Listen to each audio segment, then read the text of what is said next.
Today our topic is process of hearing. हम कैसे सुन सकते हैं, आज हम उस प्रोसेस को डिस्कस करेंगे। इससे पहले हमने पूरा एयर पढ़ा, उसके एक्सटर्नल पार्ट पढ़ा, middle part and inner part. उसमें हम सारे जितने भी उसके पार्ट्स हैं, कैसे वो फंक्शन कर रहा है, वो सारा हमने पढ़ लिया है। आज हमने ये सुनना है, वो चीज़ हमने पढ़ी है कि कान जो है हमारा एयर है किन पार्ट्स पे कंसिस्ट करता है, उसका स्ट्रक्चर कैसा है। आज हमने प्रोसेस ऑफ हेयरिंग कि कैसे आवाज़ जो है हमारे कान तक पहुंचती है, उसके अंदर जाके कैसे फंक्शन करती है। तो पीना ऑफ द एक्सटर्नल एयर का जो है पीना फोकस करता है कहाँ पे, direct into the sound wave. वो जो साउंड है वो वेव्स की फॉर्म में जाता है और वहाँ से ऑडिटेटरी कैनाल तक पहुँचता है। सबसे पहले आउटर वाला ये जो हमारी बाहर वाली ओपनिंग होती है, इसमें से साउंड वेव मूव करती है और जाके ऑडिटेटरी कैनाल तक जाती है। द साउंड वेव स्ट्राइक मतलब टकराती है, किससे, एयर ड्रम से। आगे जो एयर ड्रम है उससे टकराती है और एक वाइब्रेशन प्रोड्यूस करती है, ठीक है। उसके बाद एयर ड्रम से टकराने के बाद जो साउंड वेव है, the vibration strike middle air. वही वाइब्रेशन जो पहले वो साउंड जो है जाके एयर ड्रम के साथ उसने क्या किया है, टकराई है और एक वाइब्रेशन प्रोड्यूस हुई है। वो वाइब्रेशन अब दोबारा और उससे आगे फर्दर प्रोड्यूस होगी, कहाँ तक जाएगी, the vibration strike middle air तक पहुंचेगी और फर्दर वो वाइब्रेशन प्रोड्यूस करेगी मैलस में।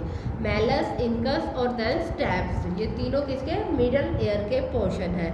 इन तीनों के साथ जाके स्ट्राइक करेगी। फ्रॉम स्टैप से वाइब्रेशन फर्दर आगे स्ट्राइक करेगी ओवल विंडो के साथ। ओवल विंडो किसका पार्ट है, ओवल विंडो जो है ये भी मिडल एयर का ही हिस्सा है। इसमें क्या होता है, ये कंबाइन क्या होता है, कनेक्ट होता है। इसमें स्टैपल जो होता है वो इनकस के साथ कनेक्ट होता है, तो उसे क्या कह देते हैं हम, उसको कहते हैं ओवल विंडो।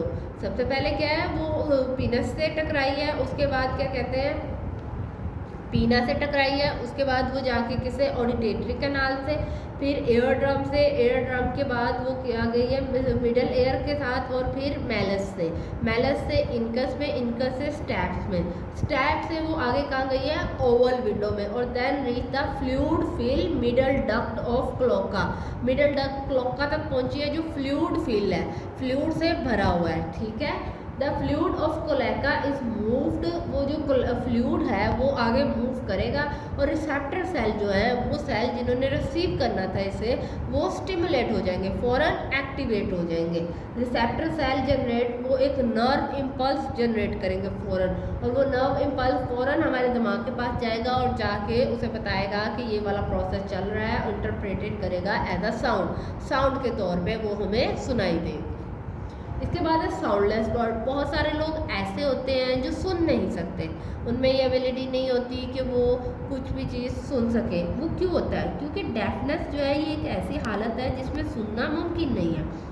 डेफनेस क्यों होती है, डिफेक्ट ऑफ एयर ड्रम, या तो हमारे एयर ड्रम में कोई मसला है, या कोलेका में, या मिडल एयर ओसिकल में, या ऑडिटेटरी नर्व्स में। इन सारे जितने भी ये पार्ट्स हैं हमारे कान के, इनमें अगर किसी भी किस्म का डिफेक्ट है, किसी भी किस्म का कोई मसला है, तो हम सुन नहीं सकेंगे, क्योंकि इन पार्ट्स में से साउंड ने आगे वाइब्रेट करना है, आगे ट्रैवल करना है। अगर इनमें ही फॉल्ट होगा तो साउंड ट्रैवल नहीं कर पाएगी और हमें हमारे ब्रेन को सिग्नल्स नहीं मिलेंगे। अगर इन्फेक्शन हो जाए उस चेन ट्यूब में, तो ये पूरे मिडल एयर में स्प्रेड हो जाता है। उस ट्यूब का इन्फेक्शन आपके पूरे कान को डैमेज कर देता है। एयर ड्रम जो है ये हमारे क्या कहते हैं, में भी डैमेज बाय इन्फेक्शन। ऑडिटेटरी कैनाल में भी अगर कोई इन्फेक्शन हो गया, उससे भी ये क्या कहते हैं, हमारा एयर ड्रम डैमेज कर देगा। एक्सेसिव नॉइज, बहुत ज़्यादा शोर सुनने की वजह से, स्ट्रॉन्ग ब्लो ऑन चीक। अक्सर कुछ लोग क्या कहते हैं, आपके कान के पास आके बहुत ज़ोर से चीख मारते हैं या साउंड प्रोड्यूस करते हैं, वो भी आपके एयर ड्रम को फाड़ देती है, उससे क्या कहती है, वो काम ने उसे ख़राब कर देती है। या पॉइंटेड ऑब्जेक्ट एंटरिंग, या हम क्या कहते हैं, कान में कोई चीज़ का एंटर हो जाना, कोई नोकदार चीज़ जो जाके हमारे एयर ड्रम को या किसी भी या कान के किसी पोर्शन को डैमेज करते, तो उसकी वजह से भी हम नहीं सुन सकते। और ये सारी चीज़ें क्या करेंगी, ऑडिटेटरी कैनाल, ये सारी। और फिर या एक और चांस है इसका, इंसेक्ट अटैक, ठीक है। अगर तो आपके क्या कहते हैं, एयर ड्रम, कोलेका, middle ear ossicle, auditory nerves, इन सब में कोई इन्फेक्शन है, कोई डिफेक्ट है, इसकी वजह से आप डम है, क्या कहते हैं, आप डेफनेस है, मतलब आप सुन नहीं सकते, इसके अलावा उन्होंने कहा है कि अगर कोई क्या कहते हैं बहुत ज़्यादा आवाज़, कोई चीज़ पॉइंट जो आपके कान में क्या कहते हैं कोई नोकदार चीज़ या फिर कोई इंसेक्ट वगैरह है, वो भी आपके सुनने की सलाहियत को अफेक्ट करता है। अब एयर जो है वो हमारी बॉडी का बैलेंस कैसे मेंटेन करता है, हमारा सबसे लास्ट टॉपिक यही है। जो सेमी सर्कुलर कैनाल है और जो वेस्टिब्यूल वो हमें हेल्प करती है हमारी बॉडी का क्या कहते हैं बॉडी को मेंटेन करने में, उसका बैलेंस मेंटेन करने में। सेमी सर्कुलर कैनाल के अंदर सेंसरी नर्व्स होती हैं जो डिटेक्ट करती हैं कि हमारे हेड में कोई भी मूवमेंट हुई है या नहीं। वेस्टिब्यूल जो है ये भी डिटेक्ट कर सकता है कि पोस्टीरियर बॉडी में हमारे ऊपर वाले पोर्शन में किसी भी किस्म का कोई चेंज आया है या नहीं।